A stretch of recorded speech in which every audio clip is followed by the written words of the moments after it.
afternoon. I'm Amber Bass. And I'm Trinity Humphrey. We are going to be discussing the effects of environmental racism on poor minority groups, in particular the hazardous waste landfill in Emelle, Alabama. It all started in 1978 when Chemical Waste Management bought a landfill permit of 300 acres near a mill in Sumter County, Alabama, one of the most impoverished regions, where a third of the residents lie below the poverty line and 2/3 are black. This initially sparked controversy when its citizens feared that the materials disposed in the landfill would leak into the water supply. Emelle is desolate and dying. After 800,000 tons of waste per year, the environmental impacts of the landfill are fires, soil contamination, oil spills, groundwater pollution, and other harmful effects that affect the health of Emelle's citizens. Unfortunately, the outcome of the situation remains devastating. After decades of fighting, residents have been unable to close down the waste facility. Groups opposing the facility were marginalized, harassed, and ostracized. Legislation was finally passed to repeal the business. Even now that the landfill is producing less waste, there are still negative consequences. People have lost their jobs as its production declined and are now in worse situations than ever.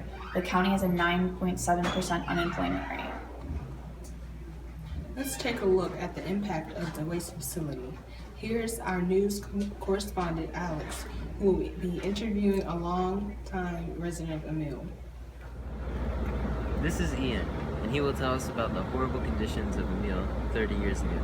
Well, 30 years ago when I lived in Emelle, Alabama, I felt like I was the victim of an injustice, which was the building of the dump in my town. I was a member of a low economic class, as many people living in Emelle were, and I believe that was a factor for why this toxic dump was built in my town. How does the town fare today? In 1990, our population was over 16,000. Now we have a population of 19 people, mainly because of low jobs and hazardous conditions. The town has died since becoming the site of the landfill. Right now, we are more worried about paying our bills than the environmental effects. Emelle, the prime example of environmental racism, shows the toxic waste dumps preside in areas that are predominantly people of color, with race being the major factor in location of hazardous waste sites. No one cared because the only people who were affected by the landfill were black and impoverished. Emelle is not the only place that has been the victim of environmental racism.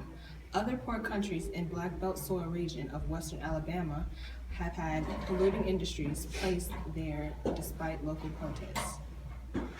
Thank you for joining us to learn about the impact of one of the most hazardous landfills in America.